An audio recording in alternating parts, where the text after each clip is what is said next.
Biddy. How are you, mate? What's going on? Today's episode's a bit calmer. I feel like we've just processed a lot more, and we'll get into it. What do you reckon? Yeah, sounds good, man. It was a busy weekend of speedway action, wasn't it? It was hard to keep track of everything going on. Well, we've got to the point now in America where Australia's completely slowed down. We have Western Sydney this weekend as we don't know car counts. We are absolutely nothing. The whole scheme of that place this year has been just last minute. We don't know. And then, I think everything's full swing. I think I've seen Houston's kicked underway. They're one of the last groups to kick underway. And also Skagit, I think, kicked underway. So pretty much everywhere is going right now. We are in the thick of the United States sprint car scene. So let's dive straight into that. The weekend was dominated by the Outlaws, I felt, with obviously KASEY Kahne's huge win, and then also David Gravel winning, and that was a dominant win. But then that wrapped up the weekend in Pennsylvania, 2-1 to the Outlaws. We'll start with Lincoln, though. What were some of your moments from Lincoln's feature? I know sometimes it's hard for you to watch the full events if it's work or just weekend related in the morning. Especially Lincoln, I feel like PA is always an earlier time. If you don't remember it starting early in Australia, you get up and you have your breakfast and start your day. You're like, oh my God, the feature's on? What has happened? I've missed it. Well, you know I love my sleep as well. So, especially on a Saturday morning, it's hard getting up at the time to try and get all the speedway action. But yeah, my takeaway from that is Lincoln and even Williams Grove, they scare the crap out of me, man. Those tracks, coming out of the corner and the way they swing to try and keep it straight to go down the straights, mate, that is some scary stuff. And even Williams Grove coming out of turn 2, the bump that they go over and keep on going, I'm like, that is I don't think I could do it. I say that I could, but I don't think I actually could. Well, a lot of it now, mate, is with the tyres, and as soon as it gets slick, I mean, the really good teams, and that's what I think is separating the sport now, and everyone, throws the old TC crap because that's just the dumbest thing to answer, but it's getting the car to grip and not stand up in the slick, and you can see the good guys aren't the good guys for a random reason. Because let's just say if it was easy plugging something in, the bad guys at the back would be faster, but they're not. And you can see, like you said, the exit speeds or the exits of some of the guys when it gets slick and those cars stand up, how they control them. It's freaking insane. No room for error. No room for error. 100%. But yeah, Buddy sort of at Lincoln was just in the form you want to see him in more of this year to really spice the championship up. I think he's probably, and we sort of discussed this off the podcast, but it's probably him and Gravel fighting for that World of Outlaws title there. I want to see him consistently up there, a little bit like Gravel. I hope that we can see some tight championship battles towards the end of the year, unlike last year. I agree with that too, and I think Buddy actually improved from last year. Normally his start of Lucia's were terrible point-wise, and it would get away, and then I think he even won an event or two there, and he sort of said, no, we've started our year great. And then it was races where he was in the position to win or a great easy podium in top 5, and he's made an error and DNF'd. I think there was even a night there where they had full mechanical issues from the heat onwards and DNS to feature because they just couldn't fix it mechanically with engine changes or whatever.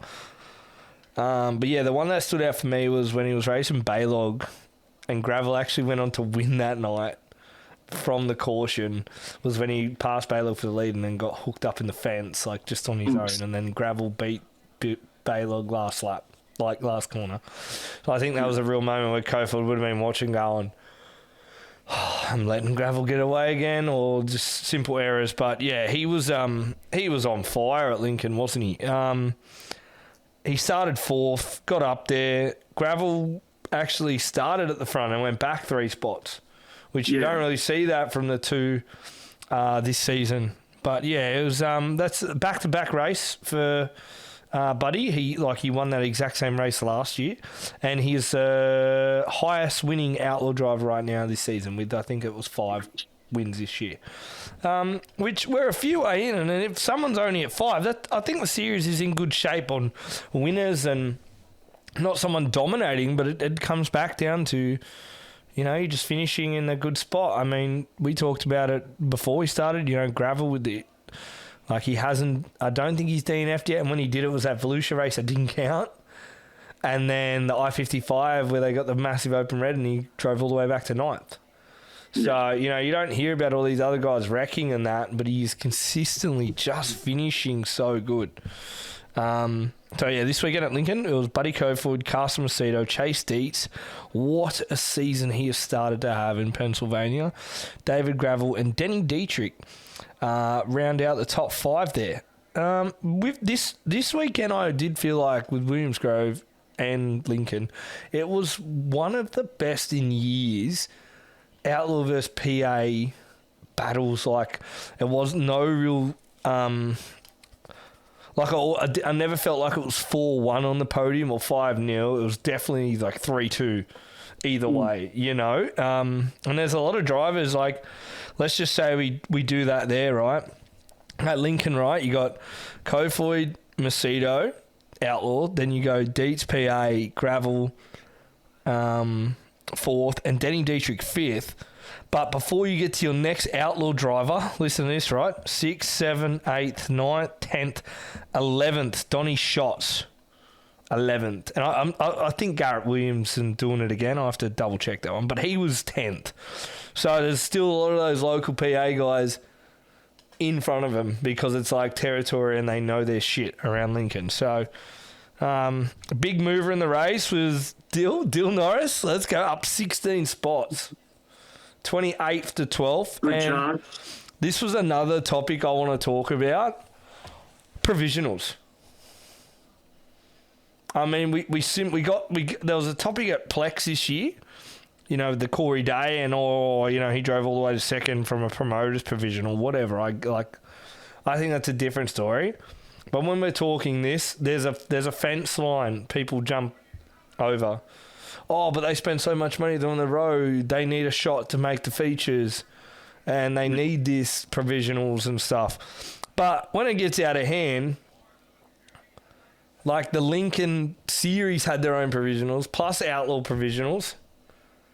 So I'm not sure that like the Outlaw guys got to use the Lincoln provisional. Do you know what I mean? Like if you've already used it. I don't know. I just feel like, man, shouldn't it be more cutthroat?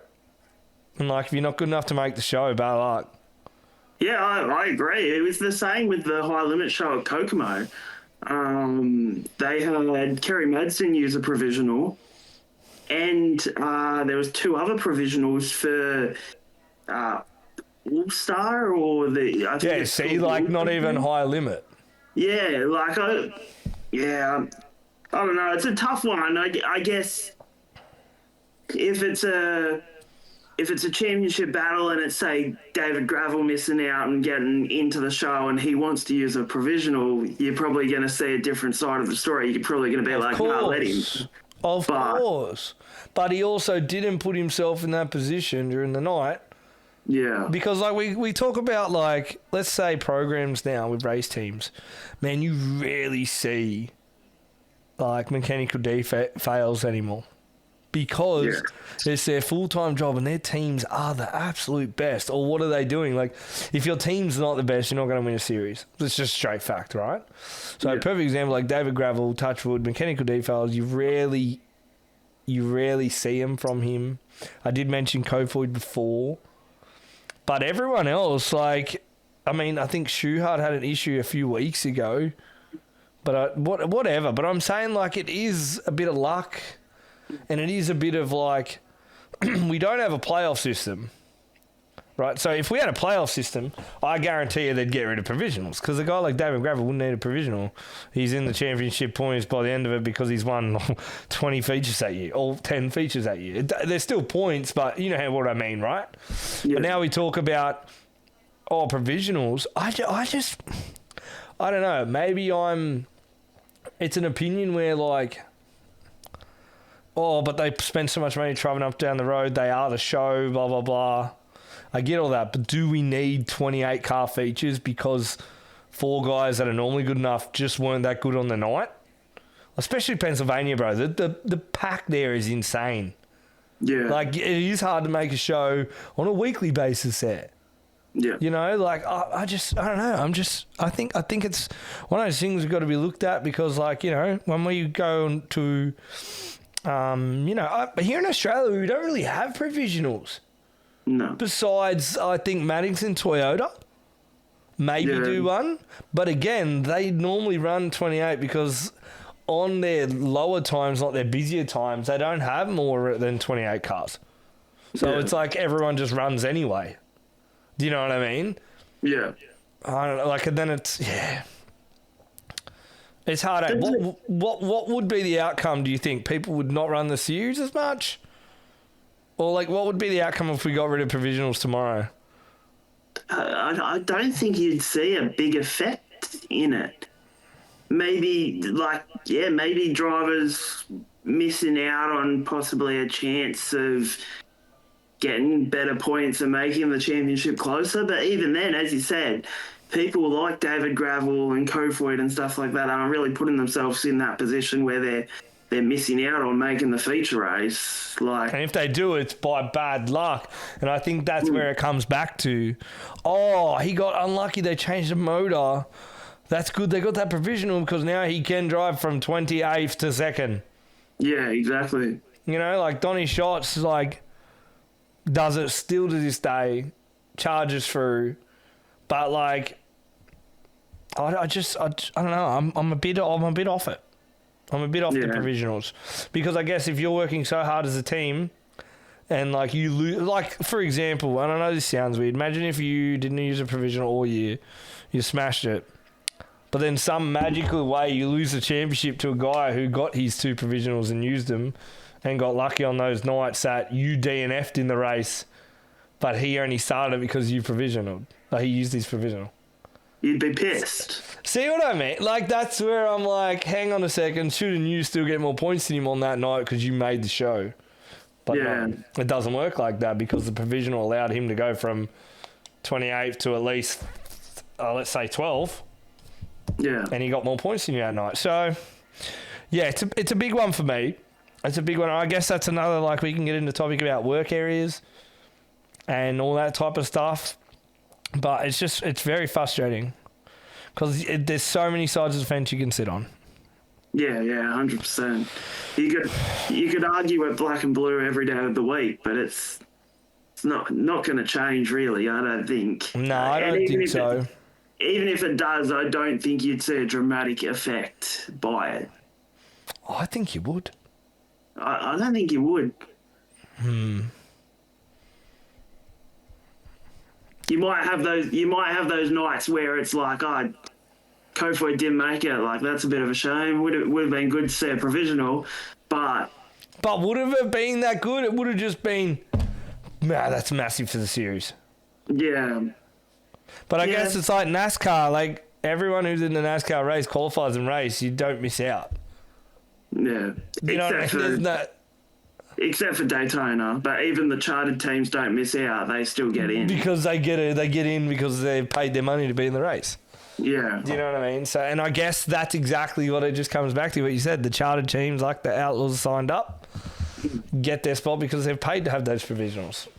Yeah, exactly. You know, which we can get into Williams Grove now. Benny, Williams Grove. Did you watch much of it?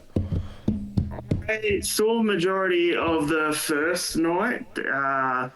Unfortunately, I needed to go out like just before it ended, which was a shame because, the guy that won the race, KASEY Kahne, he puts a huge amount of support into the sport, and to see him win his first outlaw race and to watch back the footage of him in victory lane was really cool to see. And I don't know, looking on social media, I think everyone in the sport was happy to see it. 100%. Whether it be World of Outlaws, High Limit or anyone. Like, I think everyone was just happy to see him win. And I think it's just good for the Macri team, especially Anthony being out at the moment. Yeah, just really cool. Well, what's cool for me is, like, man, when they announced him on socials, like, people were roasting and going, why would you put him in your car? It's going to be no good. It's going to be no good. Right? And he was, like, pretty fast out of the gate in the early PA races they had.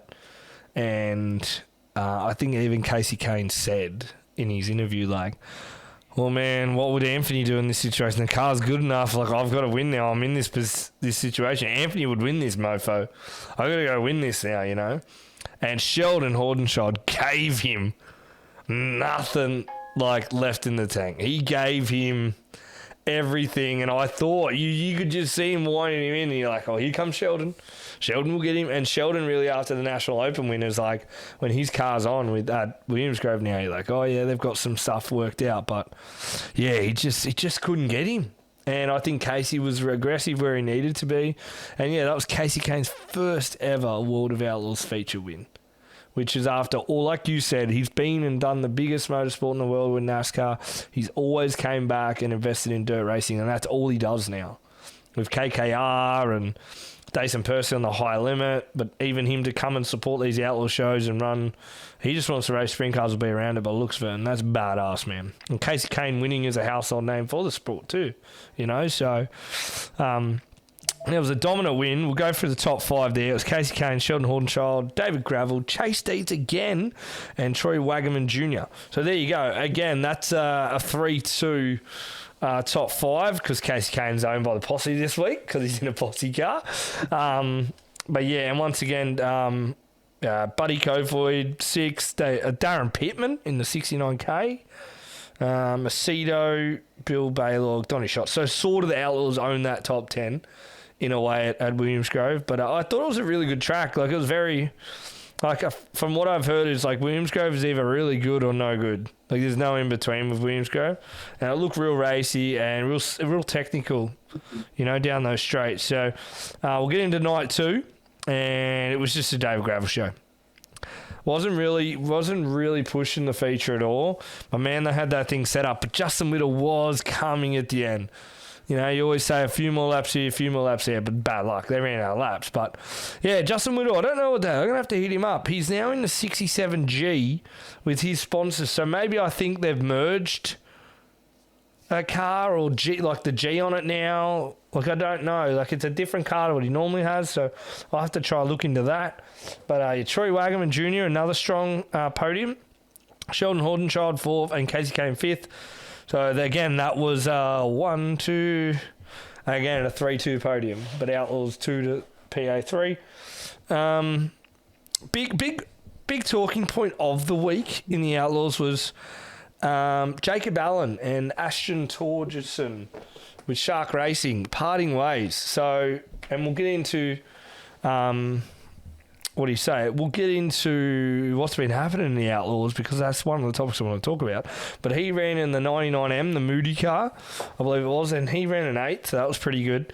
But yeah, there's been, with the World of Outlaws now, I believe there's 3 to 4 teams that have dropped off or had drivers replaced, and I've never really seen this before. So many changes before we've even really hit May. I mean, the Outlaws did start in February, March, April. So 3 months, really. They've been on the road. It's a lot of time. But they do have that big gap in after Volusia and stuff. But yeah, we've got the likes of Torgerson and Shark Racing. The 1A's parked. No return driver. We had Scott Boguski and the Three Stooges. Sorry, that's my text message. The Three Stooges Racing completely parted way.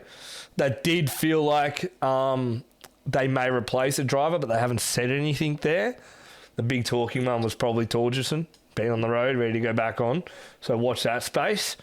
And then it was one earlier in the season was Scotty Thiel with the 16G. Now Skylar G's in that, and I believe they're still on the Outlaw Tour. And Connor Morell, whatever deal he had with Bill Rose Racing. He has now parted way with Bill Rose Racing, but I believe it was his gear. That's why I never looked that way. So whatever that affiliation was done, they're off the Outlaw Tour. Yeah, okay. So that's about 4 teams. One still going, the 16. But yeah, the others, I don't know what's going to happen. Maybe we will see an announcement this week with the 51, the Three Stooges Racing. But yeah, so I don't know what that means for Scotty now as well, being an Aussie, and he's there full time in America. Obviously, his last ride was the Lee Big Motorsports, so Ryan Timms got in it and made that a rocket ship, even though Scotty had some really good results in that.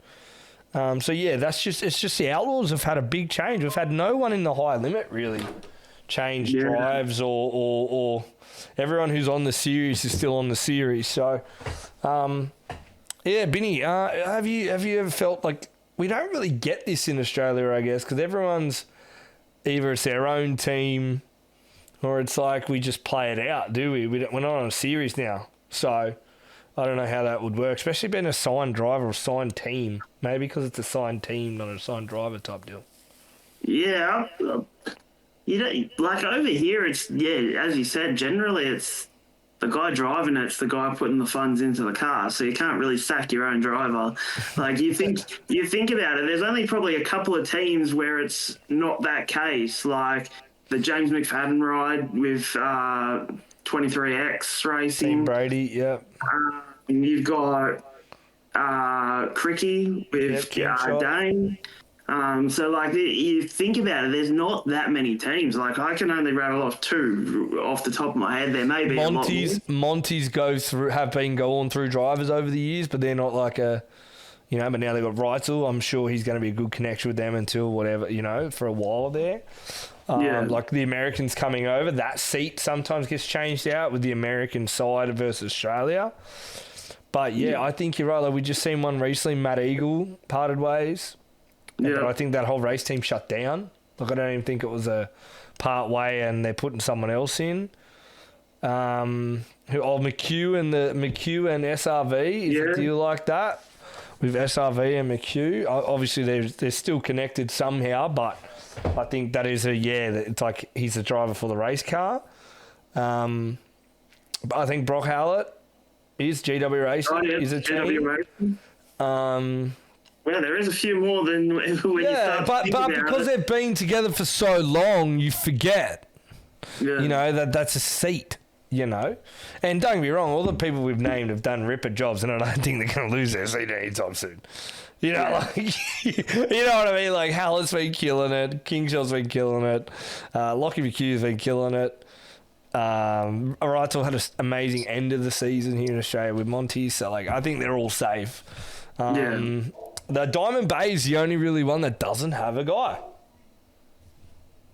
right now. They've jumped in with Callum. That was cool, but I think Callum's got his own gear. I'm not sure if he'd let the gear sit there and just work with the boys. I don't know that yet. No one knows that. That hasn't been spoken about, but the Diamond Bay boys definitely put together a great package that I don't think they'll run. Oh, I'm actually wearing Diamond Bay. I didn't know. I forgot I was doing that. Yeah, the boys. All the boys there, but I don't think they're going to be looking for a driver like for a series or anything. I think they'll just do what they've done over the years with Madsen and randomly Luke Dillon and Callum. But I definitely think they'd like to lock someone in. Just I don't know who. I think I feel as though they'll lock someone from America in for the high limit shows. Mm-hmm. But yeah, after that, I don't know. Like, as you said, would Callum put his gear aside and run their car for the back end of the season? But if I had my own gear, I probably wouldn't want to do that. But I mean, dude, but the resources joining together, you could have a lot of seriously big partners on a car. Like what Diamond Bay bring, what Callum would bring. Like, he's built his brand up so good. I don't know. Like I said, I'm not putting that out in the world, but it would be a mega thing if they fully joined the Run of Maddington Toyota series, because I think that'd be a red hot crack as well. Yeah. Obviously, Callum, in his own gear, is a good red hot crack for the series. Do you know what I mean? Yeah. Like, I'm not saying like we could definitely see the 3 win the Maddington Toyota series next year. And as we said, we still think it's going to be those three running for that series with Manders, Kingshot, and Callum. But yeah, it's just one of those things. You see these guys, like over there, the mentality is, Binny, you could be going good, but you can still have your seat and your bag out front of the garage door and it could be shut tomorrow. Like, it is that cutthroat over there. You know, you hear stories of, like, James McFadden. I think he was one of the only ones over the last, 20 years who did it. Like, went there as an Aussie, drove for a few different guys, earned his stripes, you know, and he done the work, you know, and that's what you got to do. So, before we get off the Outlaws, David Gravel has an 88-point lead. Sorry, we got distracted there. David Gravel has an 88-point lead in the series to Buddy Kofoid. And like we said before, I believe Gravel's going to go away and it's going to be sayonara. He's going to win for a few hundred points already. I'll call it now in May. It's also, he racked up 125 World of Outlaws race wins over the weekend. Good. Joined a few big names there, so that's pretty cool. Yeah. Where do the Outlaws head this weekend, Binny? So they are off to Eldora on the 15th and 16th of May. So obviously the following day if you're in Australia, because... Bring on Eldora. Eldora brings out some nasty fast racing. So this is a perfect week to shake things up, but hopefully we don't. We hope everyone gets through, because last time Eldora was around with the big high limit shows, there was a few big injuries and a few big things that happened in the sport, which we don't want to see. So... Yeah. And then Jacksonville after that on the 19th of May. Yeah, so they got like a 5-day weekend type deal, you say? 3 races in 5 days? Yeah. Yeah, cool. Well, my pick for Jacksonville is Carson Macedo. He wins it all the time. I think that's the same. Unless, maybe I'm thinking the one near Knoxville. He wins all the time. Maybe that's the one. No, bro. Anyway, I'll throw it out there. Carson Macedo is going to Jacksonville. There you go. I'll just say that. And then who wins your... I'd be surprised if David Gravel got beat at Eldora. If it's just the Outlaw show, because High Limit have their own shows, correct? No, not on those. Also, the High Limit boys can be there if they wanted to be. I would say the High Limit boys will be there. I reckon that's why their series doesn't start till the 19th. Well, whereabouts is Grandview? Come on, That's Benny. what I'm thinking. I'm thinking that's the case. Grandview. Their next show's the 19th at Grandview, and the Eldora races are the 15th, 16th. Grandview Speedway to Eldora Speedway. This is quick math here, boys. Eldora. We don't have a third person with the camera. Well, it's an 8-hour drive. Yeah. 9 hours. I reckon you will see High Limit guys there. Yeah, because it's still in the heart of Pennsylvania type deal. So, and then they drive to the more inland to go to Eldora. The interesting one will be, where is NASCAR this weekend, and will you see Kyle Larson there? At Eldora? Yeah. Oh, frisky are we? That was also a reference. I don't know where they are. Yeah, I don't know whether everyone stalks social media, but the comment David Gravel put under one of Larson's posts about music he suggests was cracker. Go have a look at it. What was it? I think it was when he was doing triple duties in Texas. Cole Larson. So he did Xfinity, the O'Reilly series, the NASCAR Sprint Cup series, and Sprint Cars. Yeah. And David Gravel was like, "Oh yeah, I thought this would be the music you're into." I'm trying to see where he did a post with music. Texas thread. I screenshot it on my phone, but the comment was like, "Yeah, I thought this would be your choice in music," and I just laughed. Anyway, so I believe, if I'm not wrong, Binny, let's have a look there.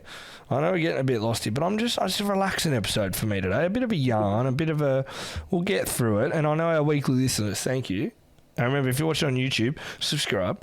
So Grandview... I full did a post on it, when they announced it. I believe Grandview might be on Fox. Yeah, it's on Fox. Is it a Fox race? I believe so. I'm just trying to look now and find. I'm pretty sure it was on their Facebook page, the High Limit Facebook page. They announced it.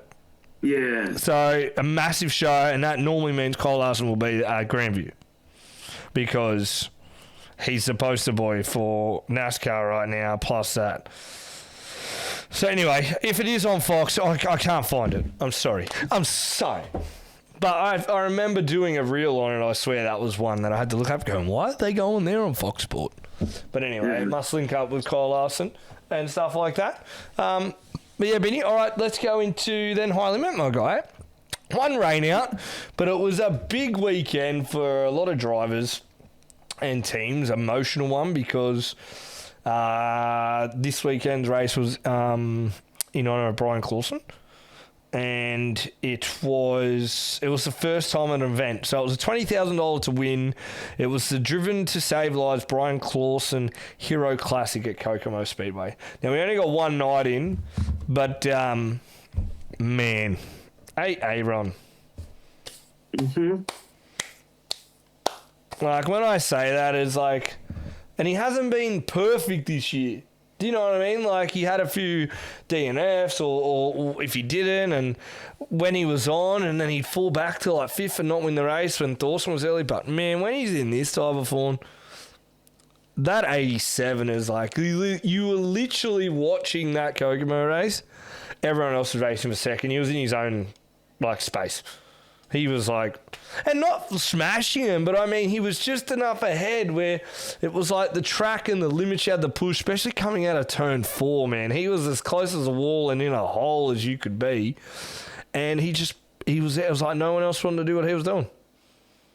Yeah, it was sort of like you were watching Reutzel run away with the win, and then Peck and Rico were battling for second. Crazy great race. And then the guy I was watching after that was Joel Myers Jr. coming on the top. Yeah. Like, 100%. He was ripping. Yeah.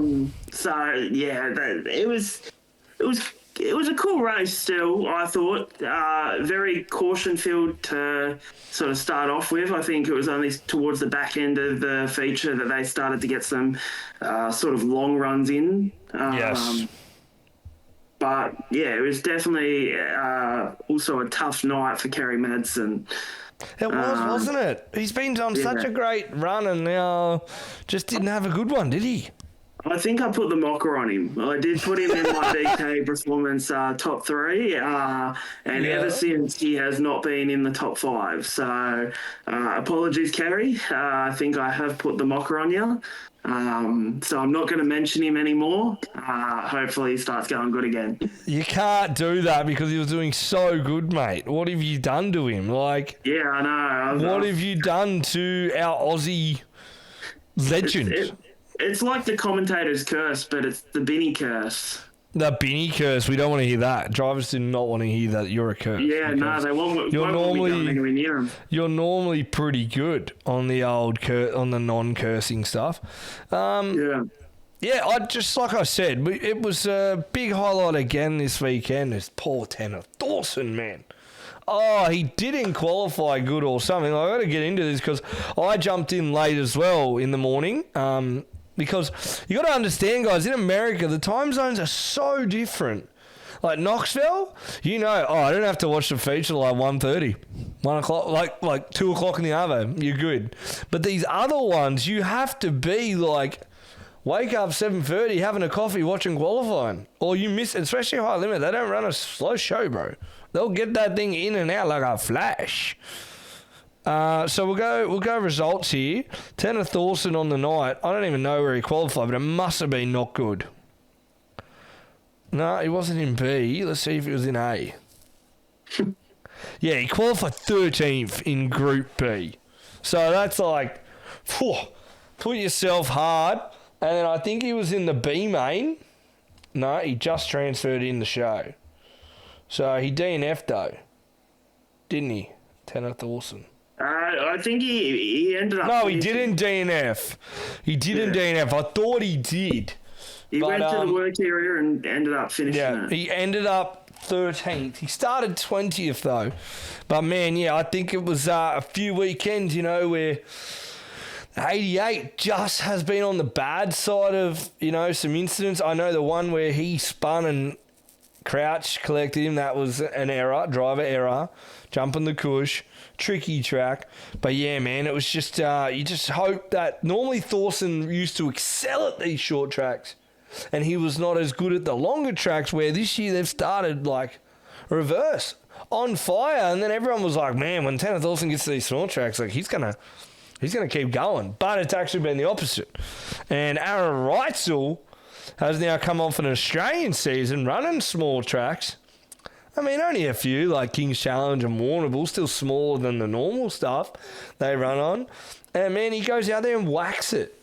So, yeah, Aaron Reutzel, big win there.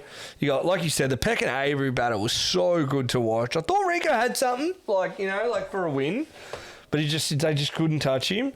And Gio Scelzi was strong again. Gio Scelzi, he's like that car is always it's not pushing for the win besides the J-Mac race he had, but he still didn't, J-Mac beat him. So right now, yeah, the first season of Spy Motorsports in the sprint car game. And with Gio Scelzi, I think it's going in the right direction.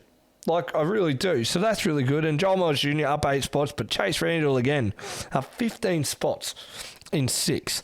So Brady Bacon got unlucky. I thought he had a really good car, and he just got, when Madsen and Courtney got together, whatever, that was, he was a top 5 car for sure.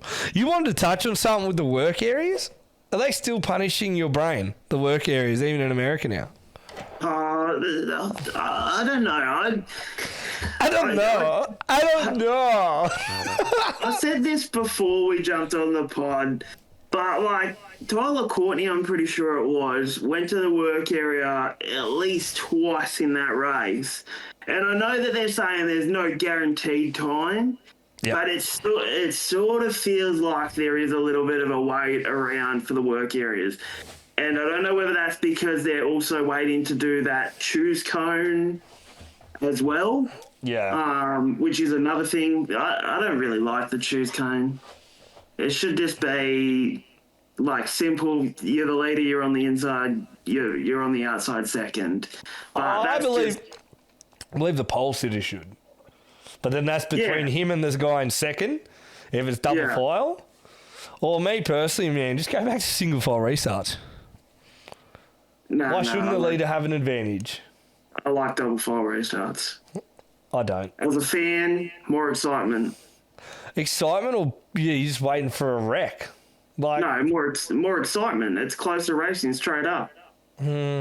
Okay. After maybe 2 laps, bro, and then it's just back to what it would have been. Yeah, but then it's back to single file. But you've got more of a chance of those passes and stuff. You got to remember, I come from watching a sport where they're trying to improve passing.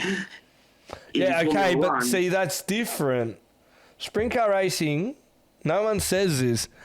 If it's single file, they get to lap traffic quicker. Yeah. But you don't want to see the race decided by a lap car getting in the way. You want... sorry. If it goes more longer laps green, that happens, mate. That's what you want. They're racing then.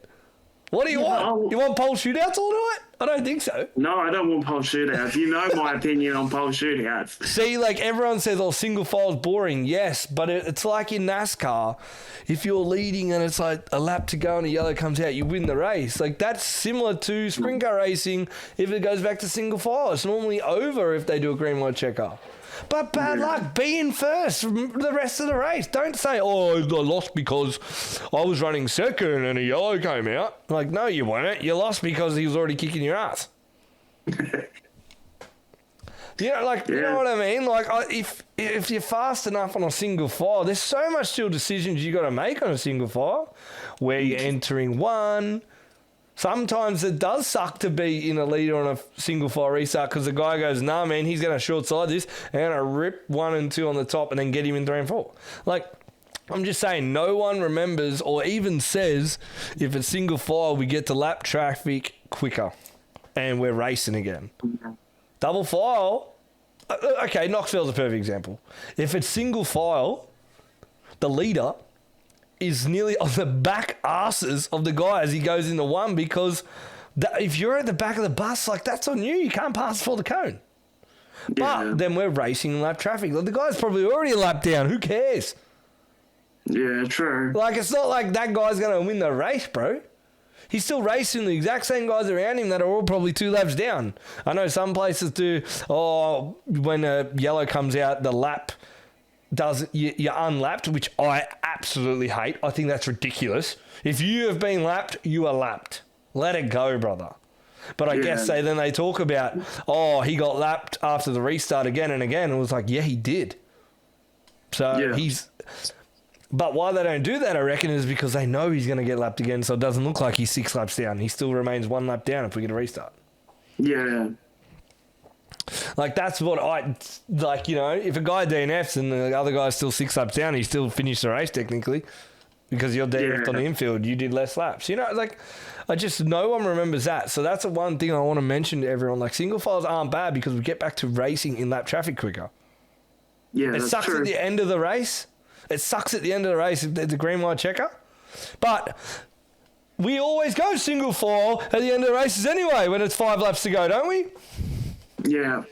So, because you're legit telling me, the person who's leading should have more benefit. Because we do it, one, to finish the races.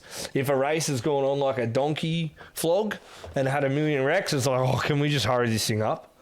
If we have a wreck in a double file, we go back to single file. So what I'm just saying in my head right now, if you just do single file all the time, you speed everything up all the time. Yeah. Sorry, that's a Codeman rant there for you. I'm just saying, single file is the way to go to speed time up. And I mean, if you're racing for a championship, don't you want to be that? If you're in 5th, you're like, heck yeah, I'm in 5th. Yeah. But guess what? If you're in 5th and you're in double file, you're like, I could be the 3rd in 1 lap here. But then half the time it wrecks and gets called back anyway. So there's my rant, Binny. You can piss your work areas off too. I agree. See you later, champion, and go back to single file. Yeah. Imagine that. Look at us. We run a series tomorrow. No provisionals, no work area, single file. Watch everyone hate us. The team bosses would not like us. Yeah, boo. I'll be like, I'll be like, just get better. Then walk away. What would our series be called? Rub It Down Sprintcar Series, the slogan, just get better. Like that. Boom. All right, so Aaron Reutzel wins, is leading the points now by 9 to 10 to Thorson. Rico Avery, 28 points behind. Joe Selzy, 42, and Kerry Madsen, 105. We are back in the exact same situation, Binny, last year with the World of Outlaws. The top 3 to 4 drivers are within the same amount of points, way better than what second is in the Outlaw points. Cofoot is 88 points behind. GSLZ in 4th is 42 behind. Yeah. Right. So we're in that exact same situation again. I don't know whether that's, again, we talked, it's definitely not talent. I'm sorry. It's not a talent pool anymore. Because when I watch David Gravel and Buddy Cofoot, I'm like, man, those two are the best. But then you watch Aaron Reutzel, when he's on, it's like, Aaron Reutzel, bro. Like, would you say right now, best 3 in the country are those 3? In America right now. Those 3 are the best. Full-time, but the best right now. Full-time wise, yes. Yes, I agree with that. I mean, I have to agree with it. I just said it, for God's sakes. What a stupid idiot I just said. Like, if you're counting part-time guys, I feel like it's David Gravel, Buddy Cofoot, Kyle Larson, Corey Day. Okay, very true. Very true. Good answer. You saved yourself there. You're not just wearing a Kyle Larson shirt for a reason. No. Like, what do you say? I don't wear shit, mate.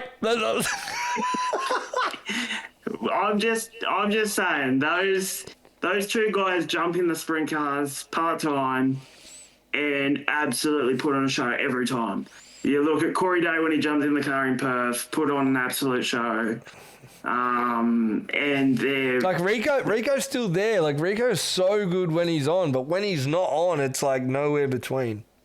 Would you agree with that right now? Like, when they're not on, like he was on the weekend, it was a good race by him, a great 2nd to 3rd. He pushed Peck hard.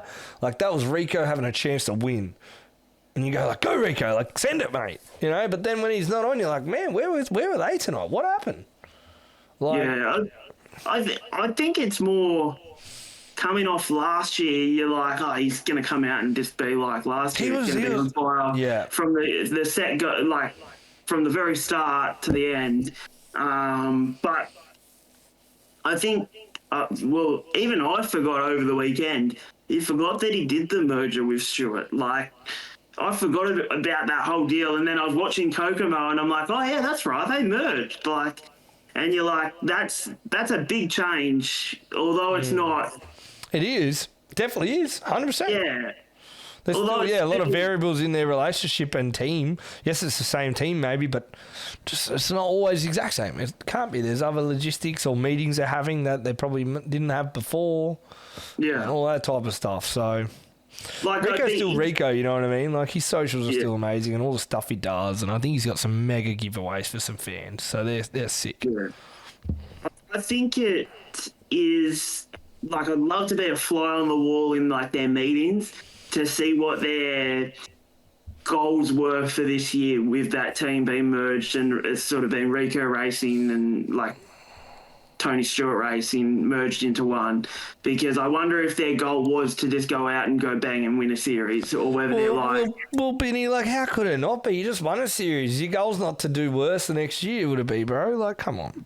Yeah, but then you look at Tony Stewart Racing in the Outlaws the years... Yeah, years prior, they were nowhere to be found with Donny shots. Like, I feel like it's probably just a consolidated...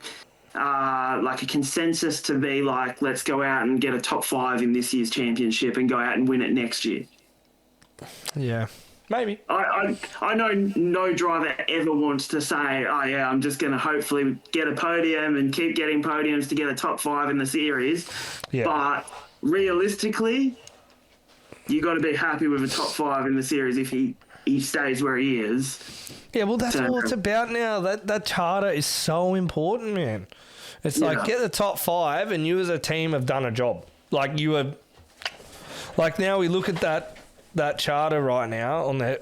I think it was top 5. Like, you got to remember, like you exactly said, Corey Day not being there is a huge spot, because you know that car would be a top 5 car. Like, in the charter system, right? Like, it's gone. So, and I don't know exactly if it... Was it top 5, Benny, with the charter spots?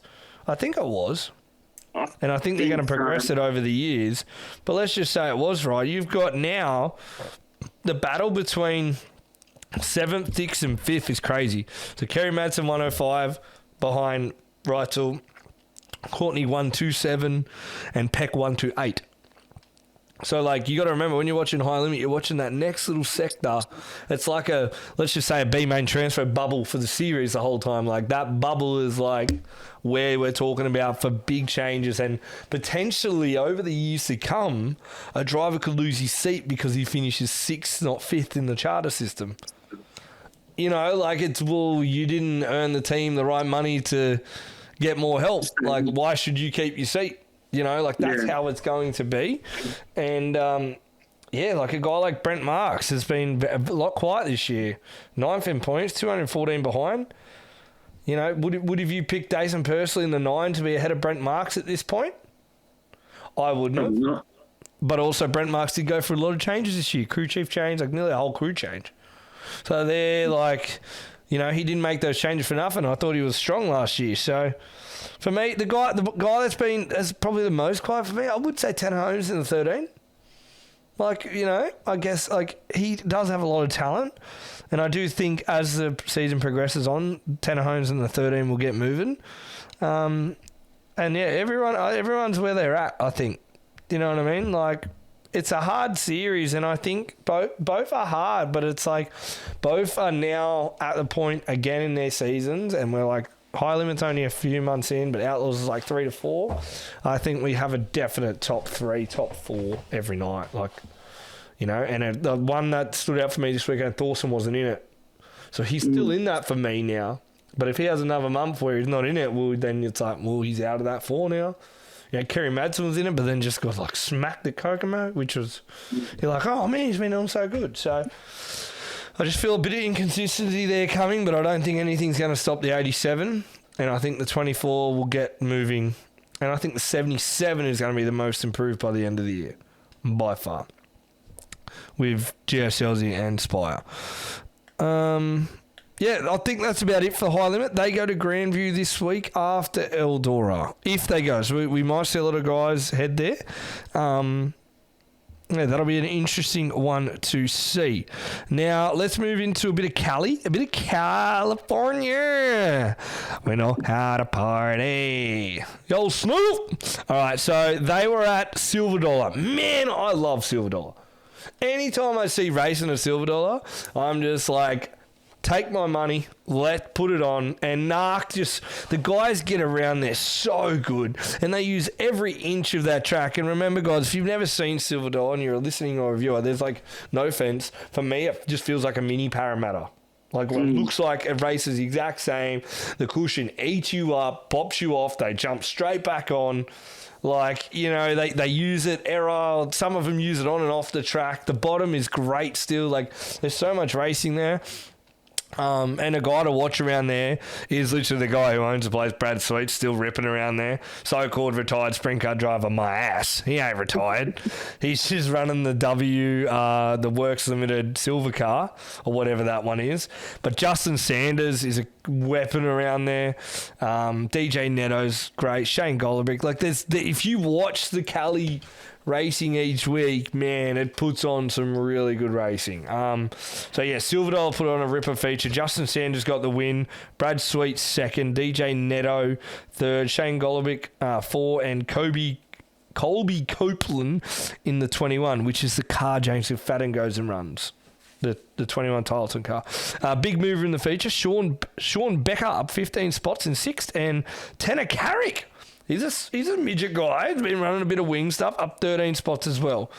But, you know, you guys like this, if you're a Cali guy, you watch names like you see on social media. I know Dominic Gordon's very good on his social media. Dylan Bloom feels good on his socials. He was actually leading. Got unlucky. Dominic Selzy. That's Jerry Selzy's brother, but also Dominic is a part of the Drivers Project podcast. So it's good to listen to podcasts like that where you get drivers' insights on all the situations that are happening in our sport. Bud Kading, Tim Kading. But yeah, it's a really good scene to watch. So that was the NARC. They got a series out there, the Cali series.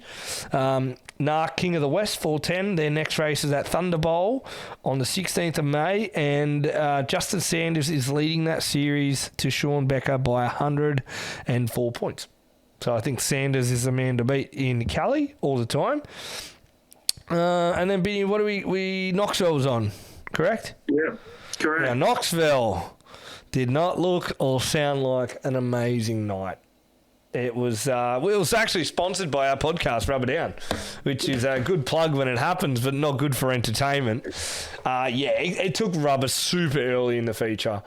I think Kobe Watt was leading, and I think McCarr was out of like 4th or 5th.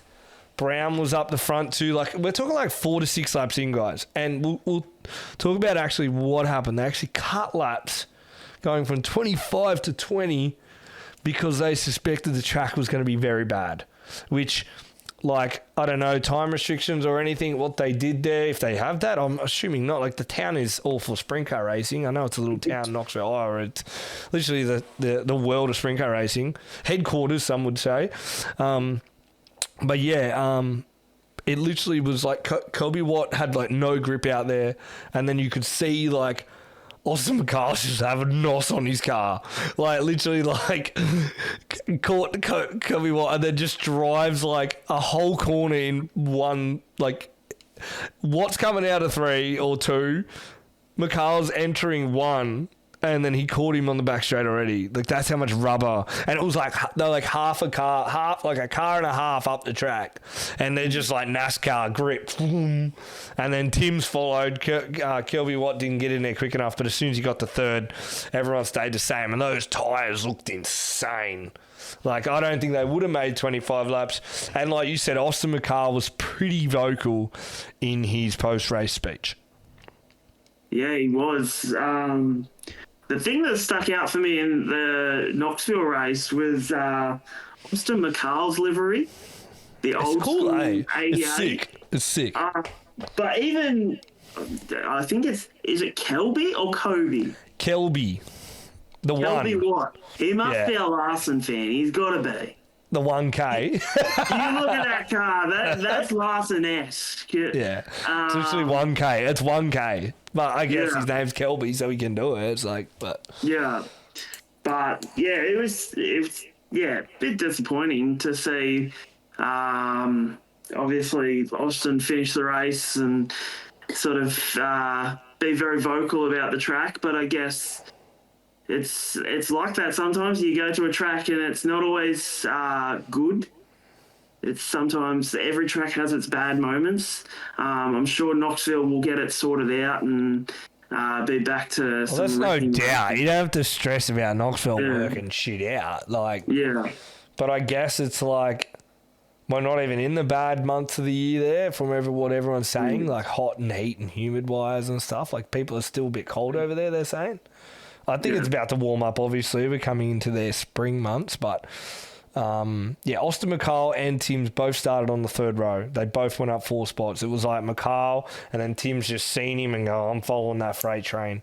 And then they got to the front. But, strong performance. Like you would say those two are the weekly Knoxville top right now. McCall and Ryan Timms. Brian Brown was there, but, just didn't find the rub and then fell into line behind Kelby Watt. And Aussie Linton Jeffrey, 8th. 10th to 8th.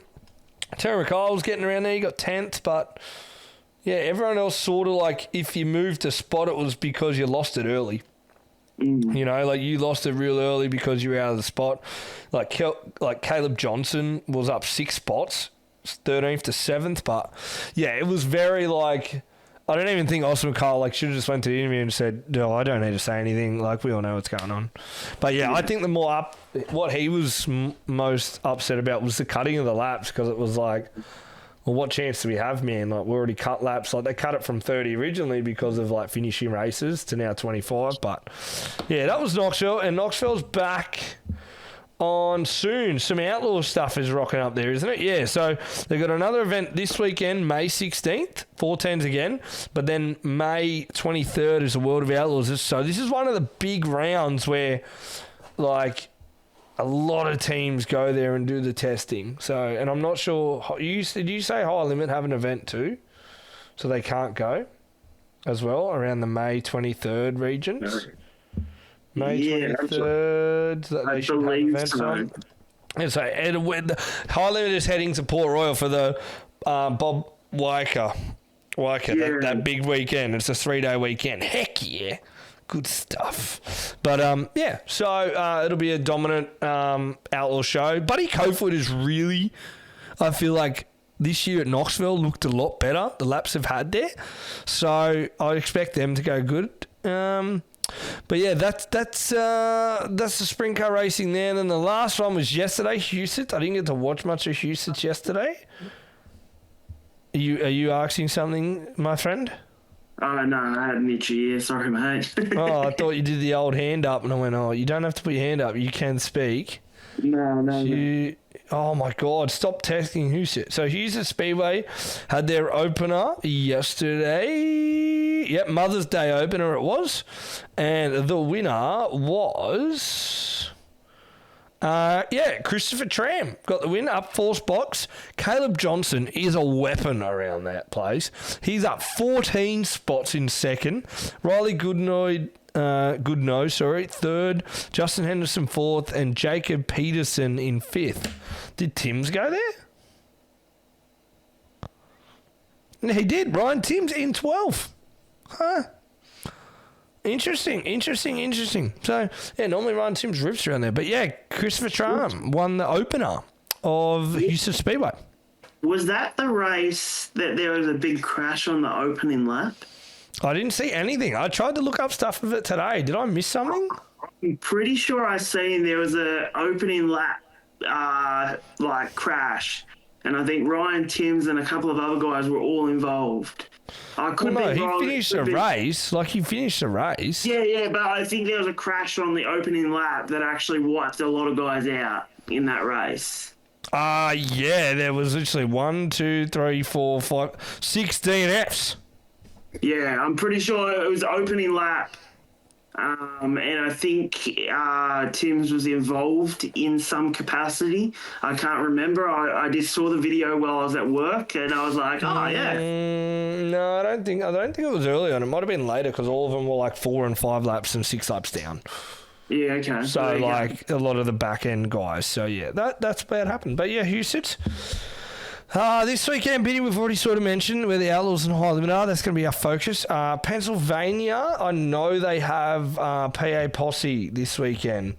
PA Posse have a show on May 16th. Here we go. I've got it up now. And, of course, I'm giving them a plug because it always works, but my race pass just is the best to follow all the American racing guys. Port Royal Speedway, PA Posse, May 16th. There you go. So that's our May 17th, I believe, or whatever it is. But yeah, so that's a big event. That'll be a massive event, I think, because I believe there'll be high limit guys there for sure. Because they're already in Grandview, right? They're already in Grandview, PA.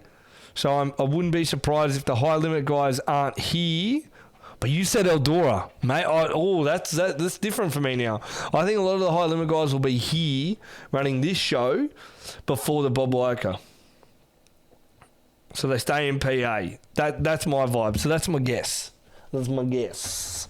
All right, brother. Anything else you want to touch on before we get into our like moments or drive of the week or any of our highlights? It's been a big episode already. We just hit the hour mark. There was a lot to go through, and I think we had a bit of a debate in between there. But, is there anything else?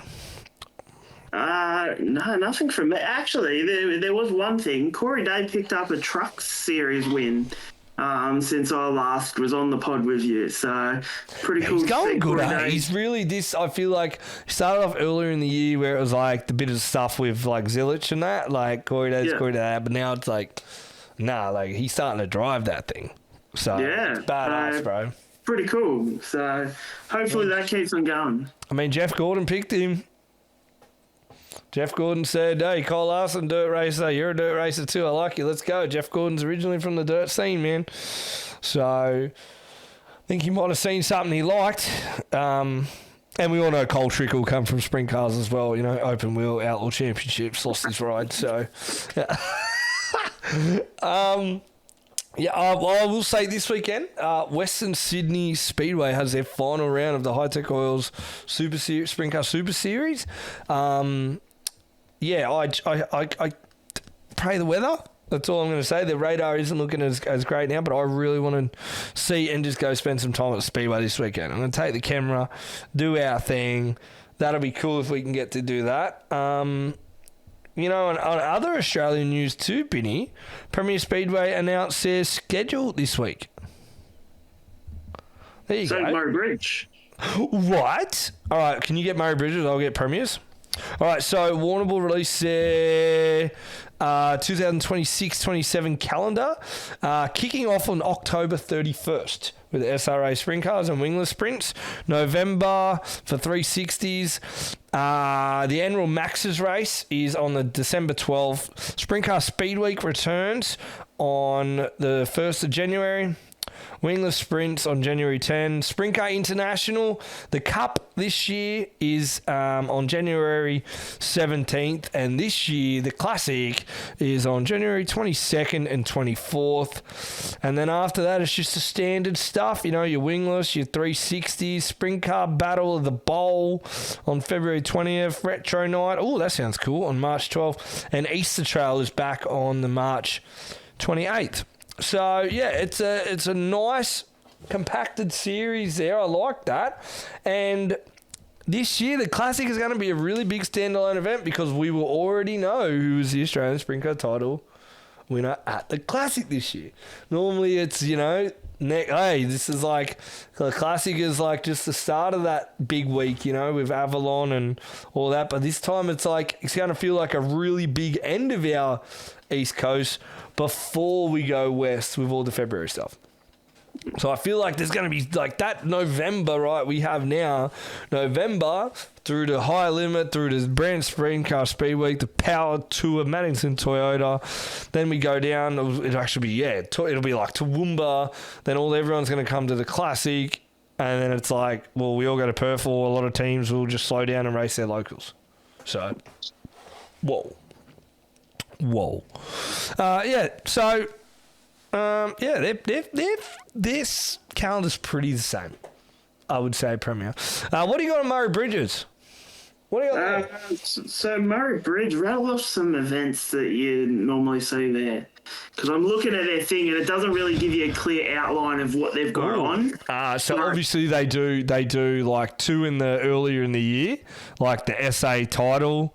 And then there's one before, because I remember Hallett went like 3 in a row or 2 in a row there. And then they normally do like a speed week round, and then I don't think they're on the Easter Trail anymore. Yeah, so it looks like they've got opening night. It says opening night on September 12th, but I think that clashes with Chariots of Thunder. So I don't think that's going to be sprint cars. I feel like that may be other. Oh, so they don't tell you what is on there. No. Oh, what? So you got the Battle of the Bridge on October 3rd. That's 410, 100%. Yeah, and it's a 2-night show because they've got the Sprint Car Stampede on the 4th. Okay, yep. So there's 2 410ers.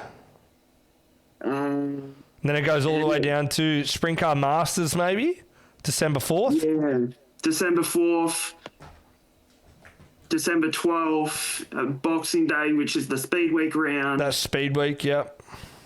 23rd of January. That must just be a normal night. No, when it says race night, I think it's just all different classes, not sprint cars. Yeah, so it must be January 30 and Feb 13th. Yeah, midget 50 lapper on March 28th. That's about the same, bro, really. Not much sprint car racing there, but like the Sprint Car Masters and Speed Week, really, that is, and then they do a few 360 races there. Yeah. So yeah, pretty similar season. So yeah, Toowoomba Reese there's early. We obviously know their big highlight this year is the Sprint Car Championship on the 21st and 22nd of November.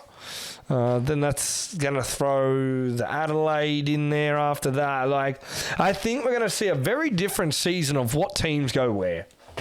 Do you know what I mean? I think we're going to see because obviously the title being changed is a spanner in the works, and I think I just don't see maybe teams going to Perth will be limited and teams from Perth coming to limited. Like they'll maybe pick the Classic only to come, not Australian title, or vice versa. Or teams won't go to Perth early in the year. They'll wait till February. Like they might not do high limit early because then they've got to come back for the Classic.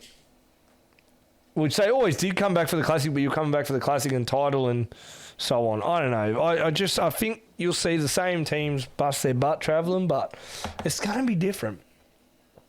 Yeah. I think that Australian title will change a lot, and I think will change how we talk about it. But I don't know if it's going to stay that date. I really don't. Not because I don't want it to, or I have an agenda or anything, man. I don't know. I agree. I don't think it'll stay that day. I can see, like, maybe if we were thinking, like, okay, someone's trying to put together a series and link it up with Brand Sprint Car Speed Week and Power Tour, but then that's still this side of the country. Like, do you know what I mean? Like, if the Australian title changes to Perth whenever, what's going to happen then? Yeah. Like, you're going to get no East Coast driver going to Australian title because of the time of the year. You know, we're literally like, I think the old time of the year where it's like January 30th, everyone goes to Perth because then you go, okay, then we'll be there for the whole February too. That makes sense. Because that's what World Series used to do. You go there for the whole thing. Like, they would stop the World Series, have the Classic and title, and then can pick the World Series back up and finish. Like, you know, like that because it's logistically better. So right now, I think logistically, like, let's be honest, like, how many teams do come from Perth, mate? 2 or 3? Like, at the moment, right? So, like, vice versa. I get that. We always say, but what about the Perth teams? Or what about the East Coast teams? And the same thing, how many East Coast teams actually go west? I know a lot more do in February, but it may be, like, anywhere between 5 to 6 at best. Yeah. So, like, don't 6-7 me. Don't 6-7 me. Yeah. So Sydney this weekend. Premier's done some cool stuff. Let's finish off the pod, Binny, with your BK Racing Performance Products Moments of the Week. All right. You got to go first because, I always botch it. And are you starting with number one? Because I'm sick of editing the reels. Are you starting with your best moment or like your not best moment? I don't really put them in order of best moments. Sorry, listeners. This is just a debate we're having on here. I got to say number 1 to 3 because then when I edit it wrong, it goes, number 3, number 2, number 1. Then it goes number 1, number 2, number 3. And I get the shits. So go. All right. All right. Number 1, KASEY Kahne's first World of Outlaws win at Williams Grove. That's just really cool. Number 2, I've got Justin Whittle. Finishing second to David Gravel. I think that's just an awesome result for him. And then number 3 is just Joel Myers Jr. running the top at Kokomo. He made up 8 positions in that race. So wicked drive and really cool to see. Good top 3. I like that one. I mean, the Whittle one, you could give me a bit more. Like, I think Justin's a weapon. You don't think he's any good? No, I'm joking. I'm trying to bait you. I'm trying to bait you there. I don't. Okay, my top 3 moments are number 1. That's what you started with, I think. Number 1. I was going to say KASEY Kahne, but mine's going to be Buddy Kofoid. Just dominant. Lincoln. So good. What a drive there. Number 2, Aaron Reutzel just absolutely laying the law down at Kokomo and now taking the High Limit Championship points lead by 9 over Thorson. And number 3 for me, I loved the KASEY Kahne one, but you already said that. David Gravel's performance was great. Justin Sanders and whatever. But for me, honestly, I'm going to not do a Sprintcar one. It's SVG's win at Watson Glen. Oh my God, man. Like, don't get me wrong, he does, when it's road racing, I turn it on because you watch some of the camera angles they do. Supercars need to pick up on that stuff. I mean, I don't watch supercars because I don't know when they race. They don't race enough for me to be interested. I lose it. I don't get it.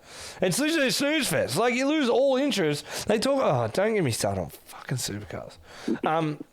But no, NASCAR, Watson Glen, man, whatever that strategy they did, everyone was like, stay out. He goes in. He goes like to last and just whop. Like, it looked like he had it on easy or rookie mode on the PlayStation. And he just drove back for him. And the guys literally, they weren't getting out of the way, but they were, might as well do because, like, bro, we got no grip. Just go.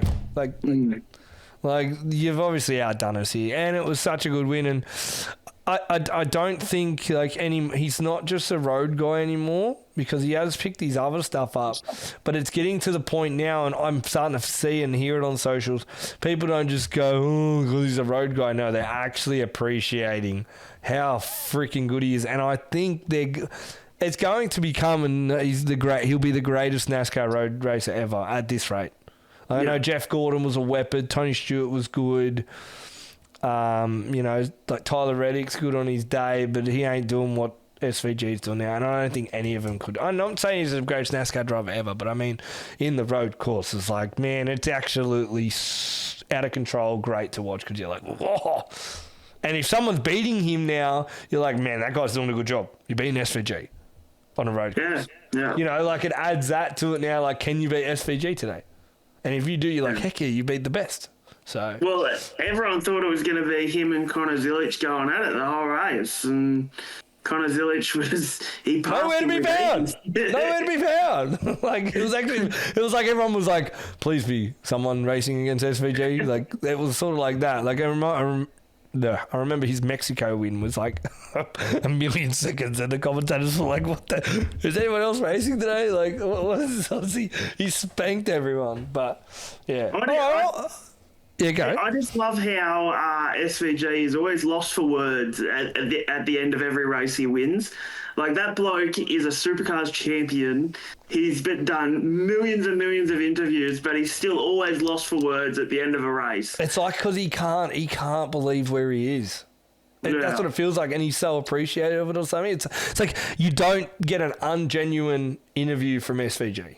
Yeah, that's what it feels like. Like, every time you talk, and he is like, I can't believe I'm here. I'm driving NASCAR, bro. This is so cool. I'm so grateful. You know, And it's just like, stuff you New Zealand will steal him like we stole Russell Crowe or whatever. We'll do the same. Let's come to the Australia side. Before we leave, Binny, running a series here in Australia, and I know you're a supercar fan. Obviously, sprint cars would be a lot different, right? If we ran a series from like sprint car time to time, we would be so active on socials. The series would be pumping along like the Outlaws or High Limit. But what are supercars doing? Has supercars always raced like this, where it's once a month, like forever, or they've slowly turned it into these weekends? Because, man, they're trying to even razzle up all these, like, driver beefs when they're all just on their own socials hanging out with each other. So it's like supercars can't go Mossa versus Kaseki, oh, look at all this drama, and then they're on their own ones going, hey, boys. Yeah. Like, they try to do that when it's not reality. And then also, too, like, they're only just posting all old content because they got nothing relevant now.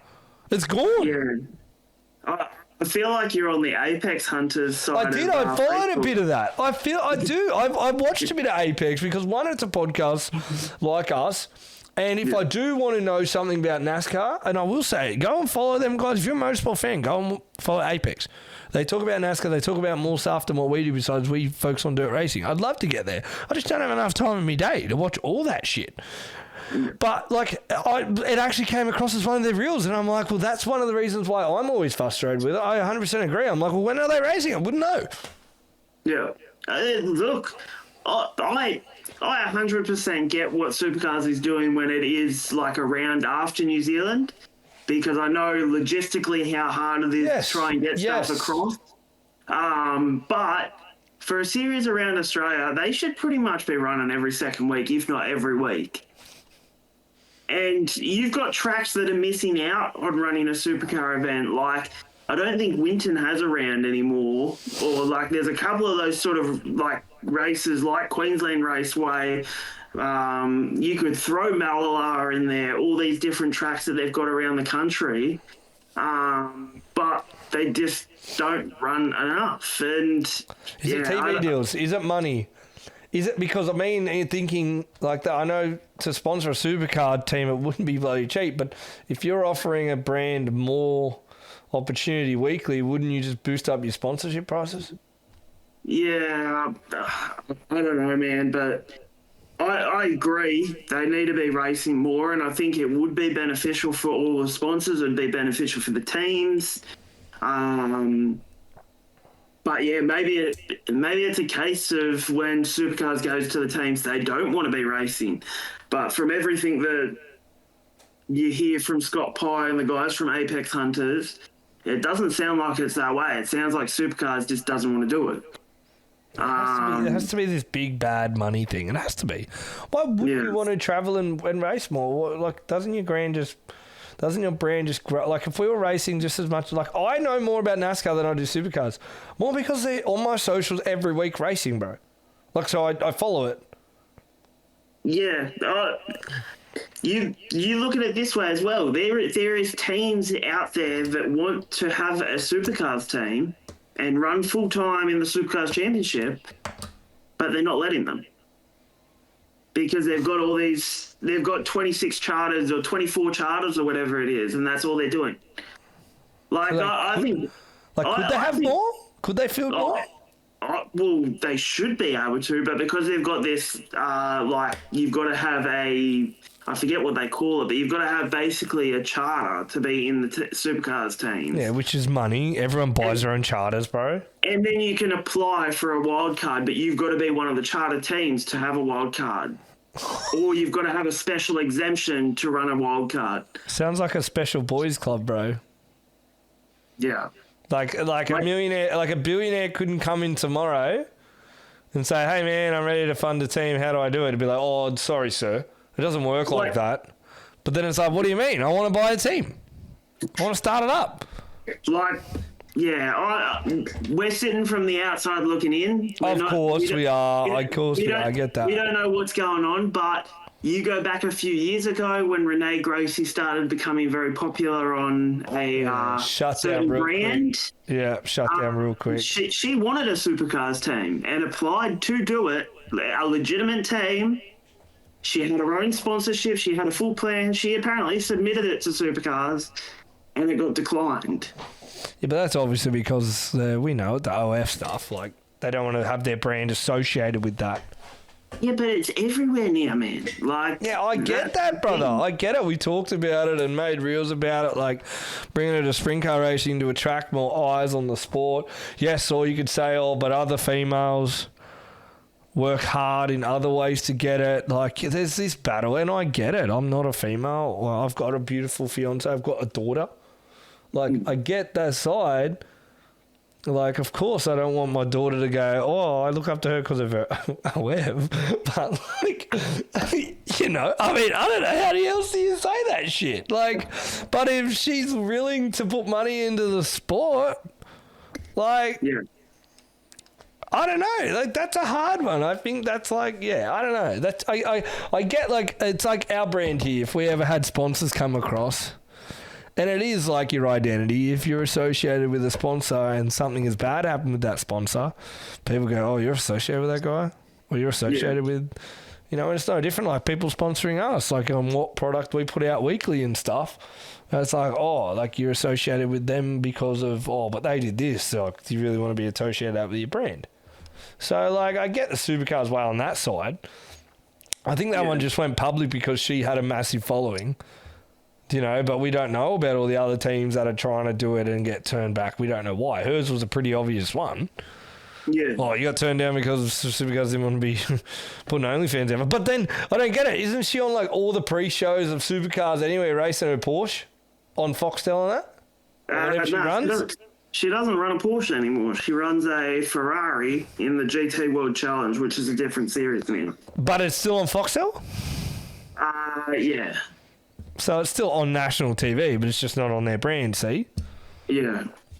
So they accept that. They're like, yeah, bring your money here, bro. Let's go. Yeah.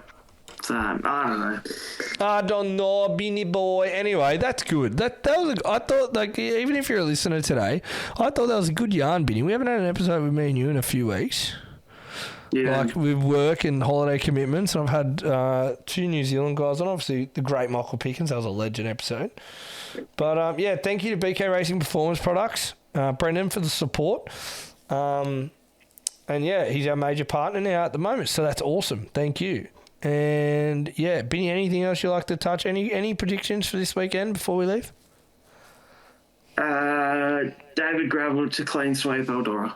Oh, good shout. Mine is... my prediction this weekend, damn, that's rough. Sydney will go on, no rain out. How about that one? Yeah, that's right. I got nothing for you there. Sorry, brother. All right, anyway, guys, thank you for today's episode. Like and subscribe, and obviously follow on our Facebook, Instagram. We've got a TikTok. We did try Twitter. Haven't been on there as much, but please, if you got X, get across there, hit the follow button. Like this video, of course, and, you know, share it out. If you know anyone else who likes dirt racing or motorsports, share the podcast out, and cheers.